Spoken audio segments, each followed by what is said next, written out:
Have you woken up from a hellish nightmare in the middle of the night where nothing extraordinary happens?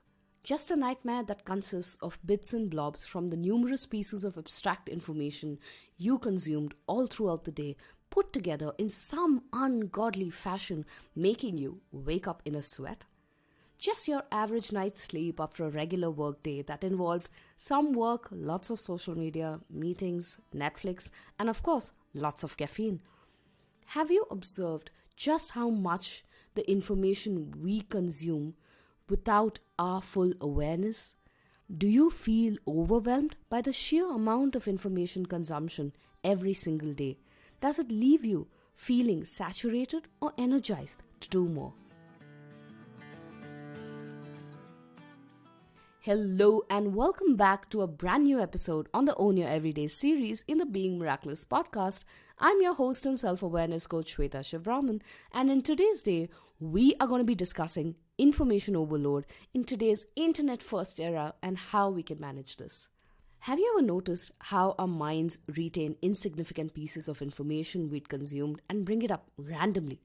Details of where someone is vacationing, the sinfully indulgent cake someone was relishing on the gram, a reminder to crush it from a fellow human showing off his gym abs on stories, an economic crisis in a Netflix show leaving wealthy families bankrupt, the tragedy of lost love from God knows where.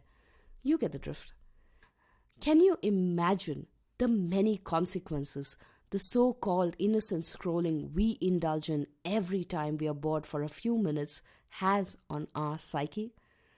Now, the obvious conclusion to this rant would be, let's all point fingers at technology and Mark Zuckerberg, right? No, that's not where we're heading. Would you believe me if I told you information overload is not a 21st century phenomena?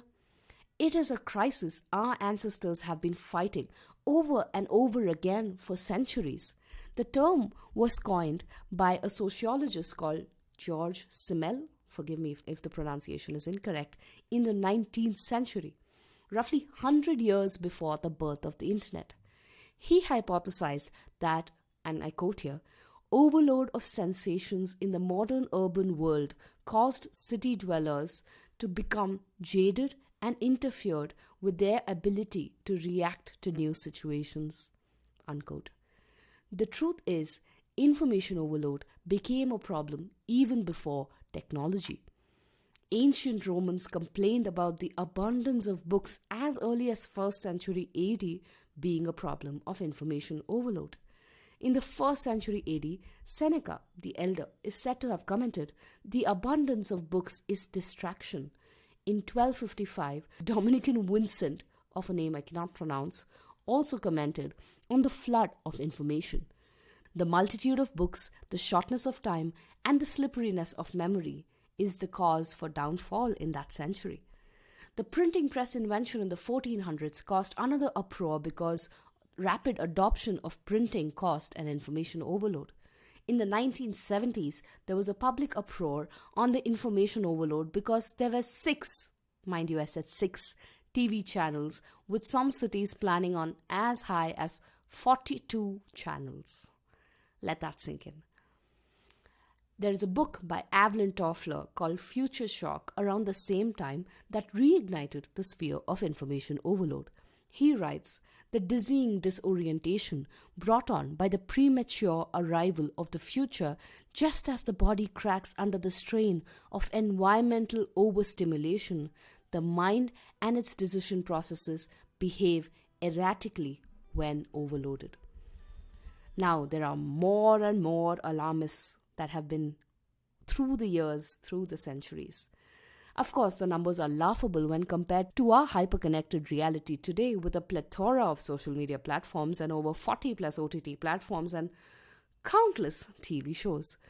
And a few decades or years later, maybe our future generations will find these numbers that we worry about laughable as we drown in more and more and more information.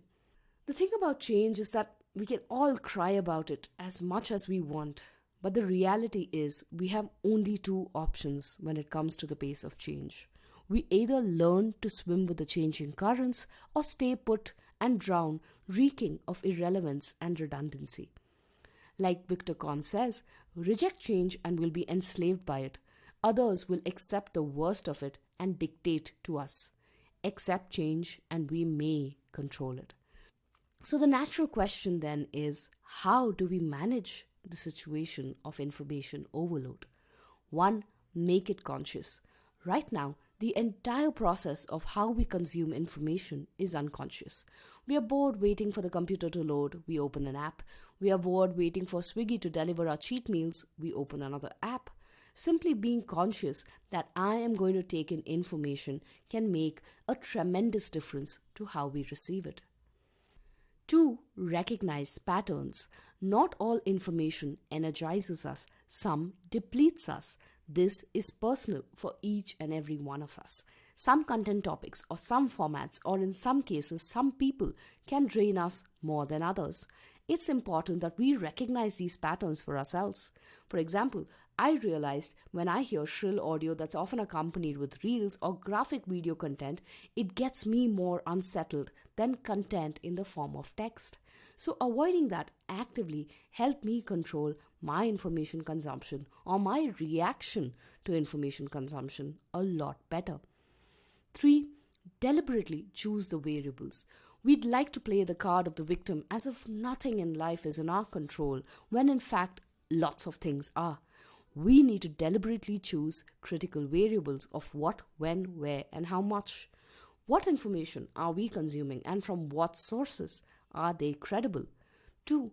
When I'm consuming such information, is it when I'm bored, afraid, vulnerable, or when I'm secure, safe, and curious to learn? 3. Where am I consuming it? Am I in a place to receive the information well? 4. How much am I consuming? How frequently do I click the app? How much time do I spend there in general? Is it being put to use well? If not, what can I do about it? 4. Create as much as we consume. We keep taking in information, but to convert that information to knowledge, we must act on it. While we make sure to always consume more information than our peers, we don't show the same zest to assimilate and create something that puts that information to use. It could be blogs, tweets, podcasts in the public domain, or connections that you create in your personal journals, but put it to use in some way or the other. 5.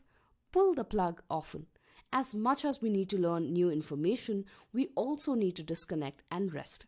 Deep rest allows our subconscious mind to draw connections that we would have never realized otherwise.